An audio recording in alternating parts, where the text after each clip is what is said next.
इतना विशाल समागम दुनिया के अंदर कभी नहीं हुआ, कहीं नहीं हुआ। 66 करोड़ 30 लाख श्रद्धालु किसी आयोजन का हिस्सा बने। आर्थिक विशेषज्ञ भी गिनाते हैं कि महाकुंभ में आए 66 करोड़ श्रद्धालुओं और उन्होंने औसतन 5,000 रुपए खर्च किए। यही नहीं, महाकुंभ के दौरान मेला प्राधिकरण को केवल जमीन अलॉटमेंट से करीब 4400 करोड़ से ज्यादा मिल गए।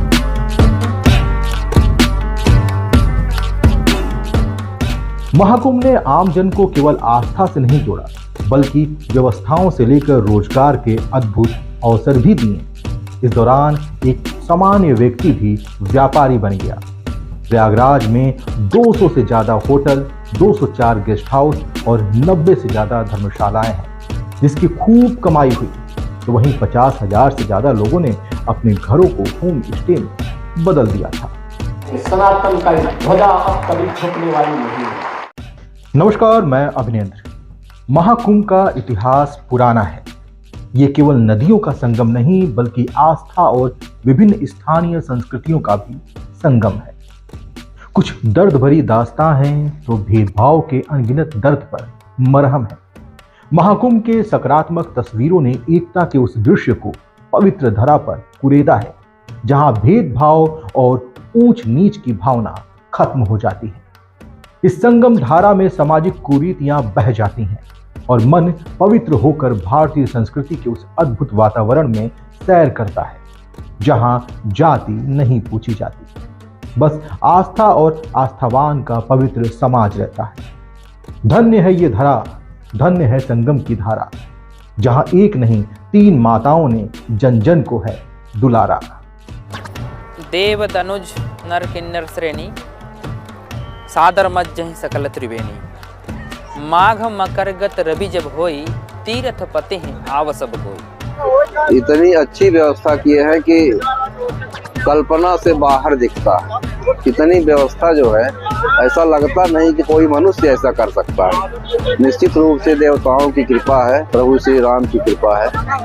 सवाल कई हैं और सवालों पर बहस भी हो सकता है, लेकिन आस्था से भरपूर मानस की निगाहों से दिखने वाले महाकुंभ की तस्वीरें उसके मस्तिष्क में सदैव के लिए जीवंत हो गई।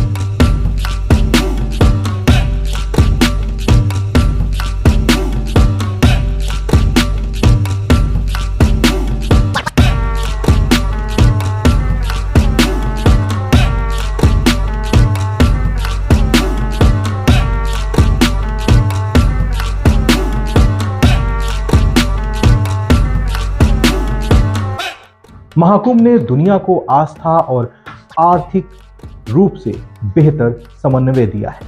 ऐसा कहीं नहीं होता कि किसी शहर के विकास पर 7,500 करोड़ खर्च करें, उससे उस प्रदेश की अर्थव्यवस्था 3.5 लाख करोड़ बढ़ जाए। ऐसा दुनिया में कहीं देखने को नहीं मिलता, लेकिन महाकुंभ ने ये कर दिखाया है। मैं पूछना चाहूँगा कि कोई निवेश आज के दिन पे ऐसा है क्या जहाँ पे आप जो मूल पूंजी लगाएंगे वो मूल पूंजी के साथ साथ उतना अतिरिक्त प्रॉफिट कमा करके वह आपको, यानी वो प्रोजेक्ट मात्र 21 दिन में उतना पैसा कमा ले। लेकिन ये स्पिरिचुअल टूरिज्म में संभव है और ये प्रयागराज में एक जगह में हुआ है। ऐसे ही लाखों लोगों को कार्य मिला है, उनकी आमदनी बढ़ी है और यह आमदनी अल्टीमेटली यूपी की आमदनी के साथ बढ़ने जा रही है। मेरा अनुमान है कि यह संख्या 60 करोड़ तक पहुंचती है। तो मान के चलिए कि यूपी की जो इकोनॉमी होगी वह लगभग 3.25 से लेकर 3.5 लाख करोड़ रुपए की अतिरिक्त यूपी की जीडीपी में बढ़ोतरी होने वाली है। खबर के अनुसार आर्थिक विशेषज्ञ भी गिनाते हैं कि महाकुंभ में आए 66 करोड़ श्रद्धालुओं और उन्होंने औसतन 5,000 रुपए खर्च किए। इस हिसाब से यह कुल 3.30 लाख करोड़ होता है। अनुमान के मुताबिक खबर आई कि कि महाकुंभ के दौरान श्रद्धालुओं ने परिवहन पर 1.50 लाख करोड़ खर्च की। इसी तरह खान पान पर 33,000 करोड़ से ज्यादा का खर्च किया गया। बहुत बढ़िया है, सोना तक कर खाता है और पैसों देता है और स्टेशन से कई बात भी करके चला जाता है। अरे पहले कोई दिक्कत नहीं, अभी भी कोई दिक्कत नहीं आ रही थी सर। अरे फुटकर के दिक्कत आती थी सर, और काहे के चेंज गए। अब सब सुविधा है सर, अब कोई दिक्कत नहीं है। पैसा तो पेंट कर दिया, चला गया। चाय या बिस्कुट की दुकान है, बहुत फायदा है। बस इसमें फायदा यह है कि ग्राहकों से हमको दिक्कत नहीं हो रही है। चाय पी रहे, बिस्कुट खा रहे, परमिट करके चला जाते हैं, कैश हो चाहे न हो, इसके लिए हमें फायदा है। मोदी जी बहुत अच्छा किए हैं, हाँ, जनता के साथ लोगों की। महाकुंभ ने आम जन को केवल आस्था से नहीं जोड़ा, बल्कि व्यवस्थाओं से लेकर रोजगार के अद्भुत अवसर भी दिए। इस दौरान एक सामान्य व्यक्ति भी व्यापारी बन गया। प्रयागराज में 200 से ज्यादा होटल, 204 गेस्ट हाउस और 90 से ज्यादा धर्मशालाएं हैं, जिसकी खूब कमाई हुई। तो वहीं 50,000 से ज्यादा लोगों ने अपने घरों को होम स्टे में बदल दिया था। मीडिया रिपोर्ट के अनुसार confederation of all India traders के प्रदेश अध्यक्ष महेंद्र गोयल ने बताया कि महाकुंभ से पहले हमने अनुमान लगाया था कि होटल इंडस्ट्री का कारोबार 2500 से 3000 करोड़ रुपए का होगा, लेकिन महाकुंभ खत्म होने तक इसका कारोबार 40,000 करोड़ रुपए तक पहुंच गया। होटल के अंदर जो कमरे 3000 के थे, उन्हें 15,000 रुपए तक में दिया गया। स्टेशन के पास तो कमरे जो 500 से 700 रुपए में मिल जाते थे, इस बार उनकी कीमत 4000 से 5000 कर दी गई। कुंभ में डोम सिटी बनाई गई, इसका 1 लाख से ज्यादा किराया रहा और ये पूरी तरह से फुल बुकिंग रही। मीडिया रिपोर्ट के अनुसार प्रयागराज पहुंचने के लिए कुल 7 रास्ते हैं और हर रास्ते पर टोल प्लाजा स्थित है। जो भी लोग अपनी गाड़ियों से महाकुंभ आए, उन सभी ने टोल टैक्स भरा। रिपोर्ट के अनुसार प्रयागराज मिर्जापुर मार्ग पर विंध्याचल में जो टोल प्लाजा है, उस रास्ते से करीब 70 लाख गाड़ियां गुजरी, जिसकी वजह से 50 करोड़ रुपए का लगभग राजस्व टोल प्लाजा को मिला। इसी तरह प्रयागराज रीवा, प्रयागराज चित्रकूट, प्रयागराज कानपुर, प्रयागराज लखनऊ मार्ग पर भी टोल प्लाजा है और वहां से भी मुनाफा खूब हुआ। लखनऊ प्रयागराज मार्ग पर तो 3 टोल प्लाजा है। इस टोल पर एक कार वाले को करीब 350 रुपए देने पड़े। रिपोर्ट के अनुसार इस हिसाब से करीब 300 करोड़ रुपए सिर्फ टोल प्लाजा को ही मिले। महाकुंभ मेले की शुरुआत 13 जनवरी से हुई, लेकिन इसके पहले से ही बड़ी संख्या में श्रद्धालु महाकुंभ पहुंचने लगे थे। कुंभ का पहला हफ्ता उम्मीद पर खरा उतरा। दूसरे हफ्ते यानी 21 जनवरी से बड़ी संख्या में श्रद्धालुओं की भीड़ बढ़ने लगी। भीड़ इतनी ज्यादा हो गई कि 21 से 29 जनवरी तक तो प्रशासन के लिए भीड़ को कंट्रोल करना मुश्किल सा हो चला। हर तरफ केवल भीड़ ही भीड़, आस्था का जनसैलाब उमड़ पड़ा और होने लगी धन की बारिश। इस दौरान खाने पीने की दुकानों से लेकर ट्रेवल्स, नाव और होटल इंडस्ट्री में तेजी से उछाल आया। इस व्यवसाय से करीब 3 लाख लोग जुड़े थे। इन सभी को उम्मीद से ज्यादा मुनाफा हुआ। मेरा नाम किरण है, मैं राजस्थान से आई हूँ धागा बेचने के लिए।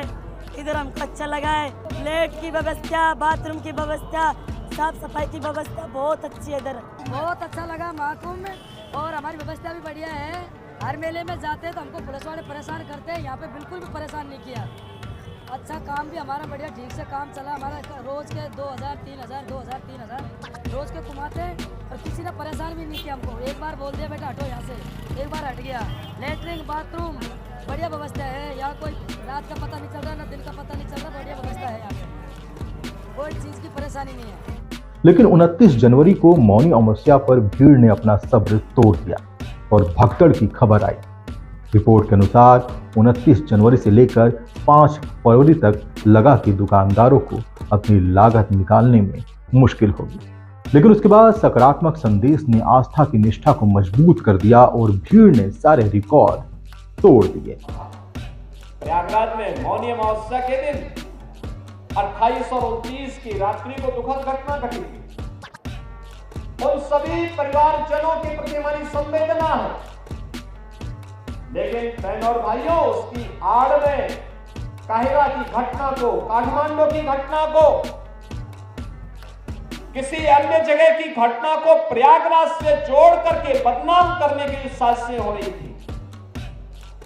मुझे लगता है कि जनता जनार्दन ने एक सिरे से उन्हें खारिज करके प्रयागराज महाकुंभ में आकर के साबित किया कि नहीं, तुम्हारे दुष्प्रचार में अब नहीं आएंगे, सनातन का ध्वजा अब कभी झुकने वाली नहीं है। यही नहीं, महाकुंभ के दौरान मेला प्राधिकरण को केवल जमीन अलॉटमेंट से करीब 4400 करोड़ से ज्यादा मिल गए।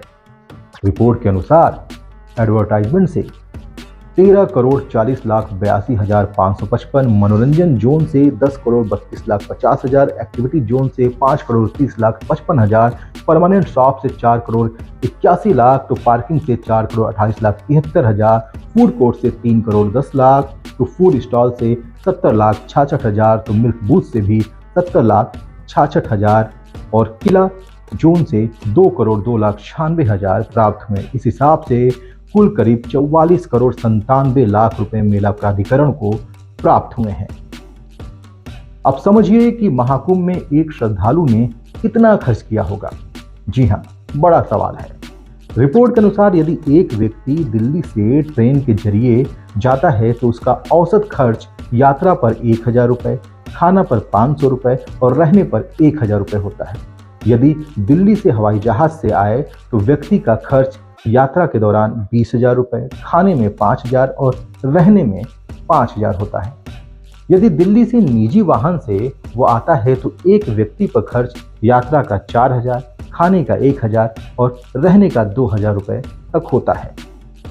मीडिया रिपोर्ट कहती है कि एक्सपर्ट के अनुमान के मुताबिक होटल आदि पर 40,000 करोड़, टोल टैक्स पर 300 करोड़, खाने पीने पर 33,000 करोड़, परिवहन यानी रोड, हवाई, नाव और लोकल यात्रा जो थी उस पर 1.5 लाख करोड़, पूजन सामग्री पर 20,000 करोड़, दान के जरिए 660 करोड़ और अन्य चीजों पर 66,000 करोड़ प्राप्त हुए।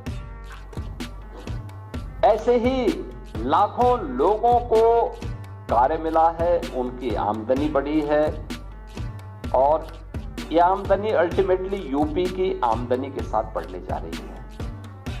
मेरा अनुमान है कि यह संख्या 60 करोड़ तक पहुंचती है। तो मान के चलिए कि यूपी की जो इकोनॉमी होगी वह लगभग 3.25 से लेकर 3.5 लाख करोड़ रुपए की अतिरिक्त यूपी की जीडीपी में बढ़ोतरी होने वाली है। मीडिया रिपोर्ट के अनुसार योजना विभाग के प्रमुख सचिव आलोक कुमार का कहना है कि नगर विकास विभाग ने 22 टीमों से स्टडी कराई है। उनसे पूरा डेटा लिया जाएगा। टोल प्लाजा, यूपीआई से पेमेंट का डेटा, मेला अथॉरिटी समेत कुंभ से जुड़ी सभी संस्थाओं का डाटा लिया जाएगा। आकलन के बाद ही पता चलेगा कि कुंभ से यूपी की इकोनॉमी को कितना फायदा हुआ है। धन्यवाद।